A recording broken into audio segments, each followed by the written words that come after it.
ಬಳ್ಳಾರಿಯ ಬುಡಾದಲ್ಲಿಯೂ ಅಕ್ರಮ ನಡೆದಿರೋ ಆರೋಪ ಕೇಳಿಬಂದಿದೆ. ಬುಡಾ ಅಧ್ಯಕ್ಷರ ವಿರುದ್ಧವೇ ಕಾಂಗ್ರೆಸ್ ಶಾಸಕರು ಸಿಡಿದೆದ್ದು ತನಿಖೆಯನ್ನ ನಡೆಸುವಂತೆ ಸರ್ಕಾರಕ್ಕೆ ಪತ್ರವನ್ನ ಬರೆದಿದ್ದಾರೆ. ಏನಿದು ಹಗರಣ? ಈ ಸ್ಟೋರಿ ನೋಡಿ.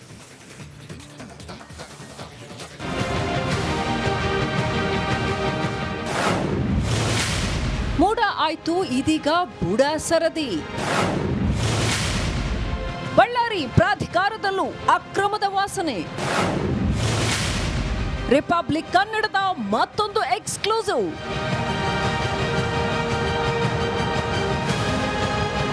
ಮೂಡ ಸೈಟ್ ವ್ಯೂಹದಲ್ಲಿ ಸಿಲುಕಿ ಸಿಎಂ ಪತರಗುಟ್ತಾ ಇದ್ದಾರೆ. ಮುಖ್ಯಮಂತ್ರಿ ಕುರ್ಚಿ ಕಳೆದುಕೊಳ್ಳುವ ಭೀತಿಯಲ್ಲಿದ್ದಾರೆ. ಮೂಡ ಸುಳಿಯಿಂದ ಹೊರಬರೋಕೆ ಸರ್ಕಾರ ಸರ್ಕಸ್ ಮಾಡ್ತಿರೋದರ ನಡುವೆ ಬಳ್ಳಾರಿ ನಗರಾಭಿವೃದ್ಧಿ ಪ್ರಾಧಿಕಾರ ಬುಡಾದಲ್ಲಿ ಅಕ್ರಮದ ಕಮಟು ವಾಸನೆ ಮೂಗಿಗೆ ಬಡಿದಿದೆ.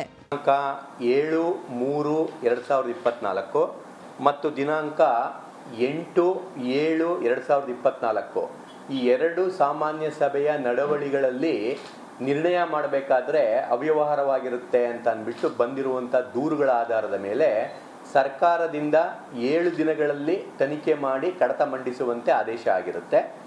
ಅದರಂತೆ ಆಯುಕ್ತಾಲಯ, ನಗರ ಮತ್ತು ಗ್ರಾಮಾಂತರ ಯೋಜನೆಗಳ ಇಲಾಖೆ ಬೆಂಗಳೂರವರು ಒಂದು ತಂಡವನ್ನು ರಚನೆ ಮಾಡಿ 3ನೇ ತಾರೀಕು, 4ನೇ ತಾರೀಕು, 5ನೇ ತಾರೀಕು ಈ ಅಕ್ಟೋಬರ್ ನಲ್ಲಿ 3 ದಿನದಲ್ಲಿ ತನಿಖೆ ಮಾಡಿ ವರದಿ ನೀಡುವಂತೆ ಸೂಚಿಸಿದೆ. ಕಾಂಗ್ರೆಸ್ ಸರ್ಕಾರ ಆಡಳಿತಕ್ಕೆ ಬರ್ತಾ ಇದ್ದ ಹಾಗೇನೆ ಸುಮಾರು 1 ವರ್ಷದಿಂದ ಖಾಲಿ ಇದ್ದ ಬುಡಾ ಅಧ್ಯಕ್ಷ ಸ್ಥಾನದ ಹುದ್ದೆಗೆ ಕಳೆದ ಫೆಬ್ರವರಿ 28ರಂದು ಡಿಕೆಶಿ ಆಪ್ತ ಜೆಎಸ್ ಆಂಜನೇಯಲೂರನ್ನ ನೇಮಿಸಿತ್ತು. ಈಗ ಬುಡಾದಲ್ಲಿ ನಿವೇಶನ ರಚನೆ, ಸೈಟ್ ಹಂಚಿಕೆಯಲ್ಲಿ ಅಕ್ರಮ ನಡೆದಿದೆ ಅಂತ ಆರೋಪಿಸಿ ಶಾಸಕರಾದ ನಾರಾ ಭರತ್ ರೆಡ್ಡಿ, ಜೆಎನ್ ಗಣೇಶ್ ಸರ್ಕಾರಕ್ಕೆ ಪತ್ರ ಬರೆದಿದ್ದಾರೆ. ಹೌದು, ಸಾರ್ವಜನಿಕರ ದೂರುಗಳ ಆಧಾರದ ಮೇಲೆ ಸನ್ಮಾನ್ಯ ಶಾಸಕರುಗಳ ದೂರಿನ ಆಧಾರದ ಮೇಲೆ ಸರ್ಕಾರ ಆದೇಶವನ್ನು ಮಾಡಿರುತ್ತೆ. ಬಳ್ಳಾರಿ ನಗರ ಕ್ಷೇತ್ರ ಮತ್ತು ಕಂಪ್ಲಿ ಕ್ಷೇತ್ರದ ಶಾಸಕರು ಕೂಡ ಸಾರ್ವಜನಿಕರ ದೂರುಗಳನ್ನು ಆಧರಿಸಿ ಬರೆದಿರುತ್ತೆ. ಹಾಗಾದ್ರೆ ಬುಡಾ ವಿರುದ್ಧ ಯಾವೆಲ್ಲ ಆರೋಪಗಳು ಇವೆ ಅನ್ನೋದನ್ನ ನೋಡುವುದಾದ್ರೆ, ಮೂಡಾದಂತೆ ಬುಡಾದಲ್ಲೂ ಅಕ್ರಮದ ಆರೋಪ ಕೇಳಿ ಬಂದಿದೆ. ಬುಡಾ ಸಭೆಯ ನಡಾವಳಿಯಲ್ಲಿ ಸಾಕಷ್ಟು ಅಕ್ರಮ ನಡೆಸಲಾಗಿದೆ ಅನ್ನೋ ಆರೋಪ ಚರ್ಚೆಗೆ ಗ್ರಾಸವಾಗಿದೆ. ಮಾರ್ಚ್ 7 ಹಾಗೂ ಜುಲೈ 8ರಂದು ಸಭೆಯ ನಡಾವಳಿಯಲ್ಲಿ ಅಕ್ರಮ ಮಾಡಲಾಗಿದೆ. ಅಧ್ಯಕ್ಷರು ತಮ್ಮ ಅಧಿಕಾರ ದುರುಪಯೋಗಪಡಿಸಿಕೊಂಡಿದ್ದಾರೆ, ನಿಯಮ ಮೀರಿ ಸಭೆಯಲ್ಲಿ ನಿರ್ಣಯ ಕೈಗೊಂಡಿದ್ದಾರೆ ಅನ್ನೋ ಆರೋಪ ಇದೆ. ಲೋಕಾಯುಕ್ತ ದಾಳಿ ವೇಳೆ ಅಧಿಕಾರಿಗಳು ಟ್ರ್ಯಾಪ್ ಆಗಿದ್ದಾರೆ. ಅಕ್ರಮ ನಡೀತಾ ಇರೋದರ ಬಗ್ಗೆ ಸಾರ್ವಜನಿಕರಿಂದ ದೂರು ಬಂದಿದ್ದು ತನಿಖೆ ನಡೆಸಿ ಸಭೆಯ ನಡಾವಳಿ ರದ್ದುಪಡಿಸುವಂತೆ ಶಾಸಕರಾದ ನಾರಾ ಭರತ್ ರೆಡ್ಡಿ, ಜೆಎನ್ ಗಣೇಶ್ ದೂರು ನೀಡಿದ್ದಾರೆ.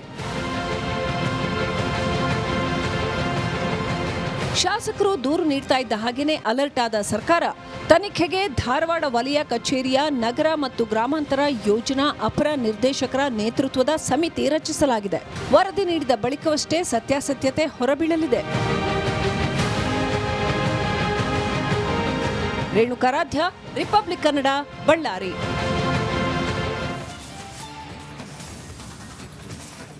ಪತಿ ಕುಡಿತದ ದಾಸನಾಗಿದ್ದ, ಪತ್ನಿ ಬೇರೊಬ್ಬನ ಸಹವಾಸ ಮಾಡಿದ್ಲು. ಆದರೆ ಈಕೆ ಆಟಕ್ಕೆ ತಾಳಿ ಕಟ್ಟಿದ ಗಂಡನ ಕಥೆಯನ್ನೇ ಮುಗಿಸಿ ಪೊಲೀಸರಿಗೆ ಸಿಕ್ಕಿ ಬಿದ್ದಿದ್ದಾಳೆ. ಆ ಕುರಿತ ಒಂದು ರಿಪೋರ್ಟ್ ನಿಮ್ಮ ಮುಂದೆ.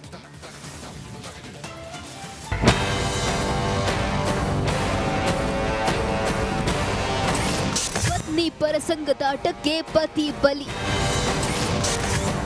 ಗಂಡನ ಕತೆ ಮುಗಿಸಿ ಹೆಂಡತಿ ನಾಟಕ.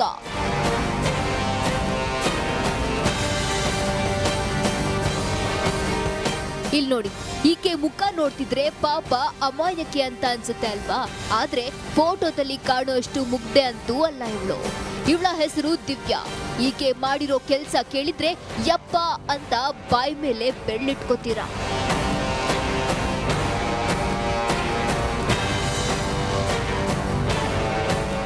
ಈತ ರಾಘವೇಂದ್ರ, ದಿವ್ಯಾಳ ಪತಿ. ಕುಡಿತಕ್ಕೆ ದಾಸನಾಗಿದ್ದ. ಆದ್ರೆ ಪತ್ನಿ ಪರಸಂಗದ ಆಟಕ್ಕೆ ಇವನು ಪರಲೋಕಕ್ಕೆ ಪ್ರಯಾಣ ಬೆಳೆಸಿದ್ದಾನೆ.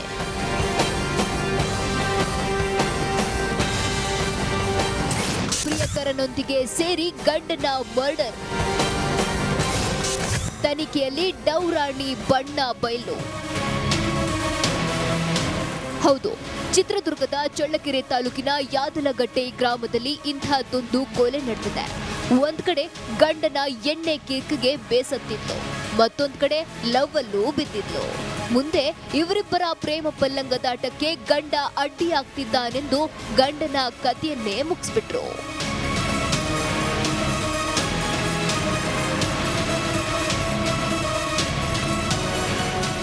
ಸೆಪ್ಟೆಂಬರ್ 27ರಂದು ರಾತ್ರಿ ರಾಘವೇಂದ್ರ ನಿಗೂಢವಾಗಿ ಸಾವನ್ನಪ್ಪಿದ್ದ. ಆತನ ಪತ್ನಿ ದಿವ್ಯಾ ಅನಾರೋಗ್ಯದಿಂದ ಗಂಡ ಸಾವನ್ನಪ್ಪಿದ್ದಾನೆ ಎಂದು ಕತೆ ಕಟ್ಟಿದ್ಲು. ಶವ ಸಂಸ್ಕಾರದ ವೇಳೆ ಸ್ನಾನ ಮಾಡಿಸಲು ವಿರೋಧ ಮಾಡಿದ್ಲು. ಆದ್ರೂ ಬಿಡದ ಸಂಬಂಧಿಕರು ಸ್ನಾನ ಮಾಡಿಸಲು ಮುಂದಾದಾಗ ಕುತ್ತಿಗೆ ಭಾಗದಲ್ಲಿ ವೈರ್ ಬಿಗಿದು ಕೊಲೆ ಮಾಡಿರುವುದು ಕಂಡುಬಂದಿದೆ. ಕೂಡಲೇ ಪೊಲೀಸರಿಗೆ ಮಾಹಿತಿ ನೀಡಿ ಮರಣೋತ್ತರ ಪರೀಕ್ಷೆ ಮಾಡಿಸಿದ್ರು. ಆಗ್ಲೇ ನೋಡಿ ಶುರುವಾಗಿದ್ದು ಹೆಂಡತಿಗೆ ಶನಿಕಾಟ.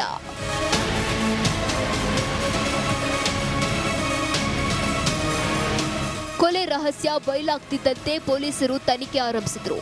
ಆಗ ಗೊತ್ತಾಗಿದ್ದು ಪತ್ನಿಯ ಲವ್ವಿ ಡವ್ವಿ. ಪಾಪಿ ಪತ್ನಿ ದಿವ್ಯಾ ಆಕೆಯ ಪ್ರಿಯಕರ ರಾಜಣ್ಣ ಹಾಗೂ ಆಕೆಯ ಚಿಕ್ಕಪ್ಪ ಮಾರಣ್ಣ ಜೊತೆ ಸೇರಿ ನಿದ್ರೆ ಮಾತ್ರೆ ಕೊಟ್ಟು ಮಲಗಿಸಿ ಗಂಡನ ಕುತ್ತಿಗೆಗೆ ವೈರ್ ಬಿಗಿದು ಕೊಲೆ ಮಾಡಿರುವ ಸತ್ಯ ಬಯಲಾಗಿದೆ. ಬೆಕ್ಕು ಕಣ್ಮುಚ್ಚಿ ಹಾಲು ಕುಡಿದ್ರೆ ಗೊತ್ತಾಗಲ್ವಾ ಎಂಬಂತೆ ಗಂಡನ ಕೊಲೆ ಮುಚ್ಚಾಕೋಕೆ ಹೆಂಡತಿ ಮಾಡಿದ ಖತರ್ನಾಕ್ plan ಬಟಾ ಬಯಲಾಯಿತು.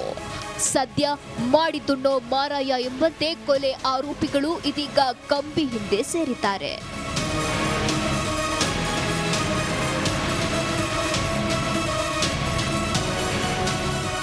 Veeresh V Challakere, Republic Kannada, Chitradurga.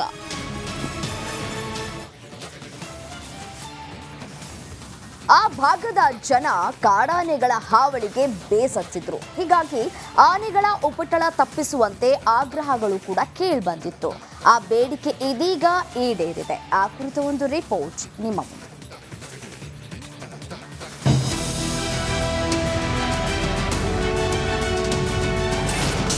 ಕಾಡಾನೆ ಹಾವಳಿ ತಪ್ಪಿಸಲು ಆನೆ ಶಿಬಿರ ಸ್ಥಾಪನೆ.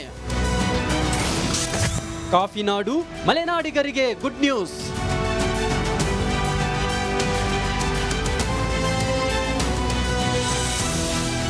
ದಟ್ಟ ಅರಣ್ಯ, ಸುತ್ತಲೂ ಹಸಿರು, ಗಜಪಡೆ. ಇಲ್ಲಿನ ಸುತ್ತಮುತ್ತಲಿನ ಜನರು ಮಾತ್ರ ಕಾಡಾನೆಗಳ ಕಾಟದಿಂದ ಹೈರಾಣಾಗಿದ್ದಾರೆ.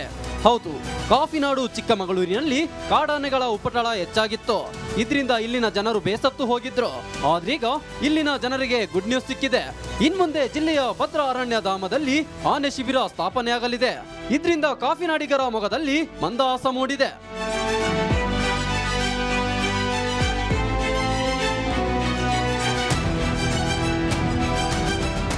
ಬೀಟಮ ಅಂಡ್ ಗ್ಯಾಂಗ್ ಹಾವಳಿಯಿಂದ ಚಿಕ್ಕಮಗಳೂರಿನ ಜನ ತತ್ತರಿಸಿ ಹೋಗಿದ್ರು. ಕಾಡಾನೆಗಳ ಹಾವಳಿಯಿಂದ ಹೇಗಪ್ಪ ಪಾರಾಗೋದು ಅಂತ ಜನ ಪರದಾಡ್ತಿದ್ರು. ಆದ್ರೆ ಅರಣ್ಯ ಇಲಾಖೆ ಆನೆ ಶಿಬಿರ ಸ್ಥಾಪಿಸಲು ಮುಂದಾಗಿದ್ದು ಜನರ ಟೆನ್ಷನ್ಗೆ ಫುಲ್ ಸ್ಟಾಪ್ ಕೊಟ್ಟಿದೆ. ಅಧಿಕಾರಿಗಳಂತೂ 8 ಜಾಗ ಗುರುತಿಸಿ ಸರ್ಕಾರಕ್ಕೆ ವರದಿ ಸಲ್ಲಿಸಿದ್ದಾರೆ. ಈ ಮೂಲಕ